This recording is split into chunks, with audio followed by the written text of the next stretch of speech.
G20 का नेतृत्व भारत को मिला है। प्रधानमंत्री नरेंद्र मोदी के शब्दों में यह टिकाऊ, समावेशी और एक्टिविटी या समता की ओर विकास नीति के विश्व व्यवस्था का अवसर है। भारत इस नजरिए को प्रोत्साहित कर रहा है। G20 देशों को नेतृत्व देते हुए भारत ने नए विश्व ऑर्डर की दिशा बनाई है। नरेंद्र मोदी ने इस शनिवार को पीटीआई के साथ एक लंबी बातचीत में कहा कि इस शताब्दी के पहले दशक में ग्लोबल आर्थिक संकट हुआ था, परंतु जब कोविड-19 महामारी का दौर आया तब यह केवल आर्थिक संकट नहीं था, बल्कि मानवता के संकट का दौर था।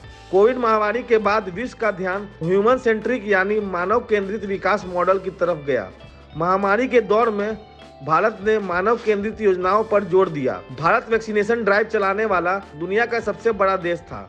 हमने दुनिया के 150 देश को वैक्सीन मुहैया कराया। भारत G20 देशों को होस्ट कर रहा है। इसी सप्ताह के अंत में विश्व के 20 धनी देशों के प्रतिनिधि भारत आ रहे हैं। पीटीआई ने अपने सवाल में यह पूछा है कि G20 ब्लॉक के पास दुनिया का 85% ग्लोबल जीडीपी का हिस्सा है, यानी विश्व के सकल घरेलू उत्पाद का 85% रखने वाला G20 देशों का भारत नेतृत्व कर रहा है।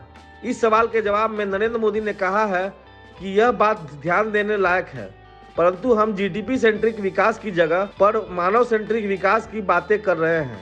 इस तरह इंटरव्यू के आरंभ में नरेंद्र मोदी ने बहुत सारी अच्छी बातों को शब्द फ्रेम में बनाकर रखा। उन्हें अपनी बात को प्रमाणित करके रखना था। पीटीआई का सवाल था कि दुनिया में सोलर एनर्जी सूर्य ऊर्जा के साथ साझा करके और बायोफ्यूल के विकास में साझा करने का यह मौका है। नरेंद्र मोदी ने इस तथ्य को स्वीकार करते हुए यह दावा किया कि पर्यावरण लक्ष्य को दुनिया में जिस तरह से तय किया, उसको पूरा करने में भारत अपने हिस्से को 9 साल आगे पूरा कर रहा है। सौर ऊर्जा गरीब देश के लिए ज़्यादा महत्वपूर्ण है।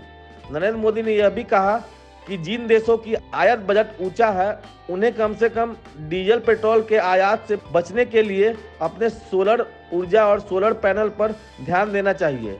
सवाल किया गया कि G20 देश को नेतृत्व देने में पोस्ट के रूप में भारत ने साल भर का कैलेंडर बनाया। इसके जवाब में प्रधानमंत्री नरेंद्र मोदी ने कहा कि भारत में दुनिया के 125 देश के 1 लाख लोग को भारत में 60 शहरों में ले जाना, जिनमें सभी 28 राज्य और 8 केंद्र शासित प्रदेश के शहर हैं। इस काम को भारत के टीम ने बखूबी पूरा किया।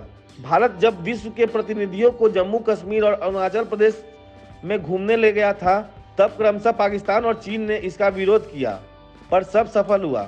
मोदी कहते हैं कि हमारा सुंदर देश है। कई विषयों पर उन्होंने बात की। इसमें एक और ध्यान देने वाली बात है कि चीन के द्वारा दूसरे देशों को मदद करने पर भी नरेंद्र मोदी ने खुलकर कहा। उन्होंने कहा कि चीन की मदद से कुछ देश कर्ज के जाल में फंस रहे हैं, परंतु भारत ने श्रीलंका और सूडान को चीन के कर्ज जाल से बाहर निकालने में मदद की है। कहना नहीं होगा कि मोदी ने इस इंटरव्यू में कुछ विशेष और कुछ प्रॉमिस के साथ कुछ विरोधाभास भी रखा।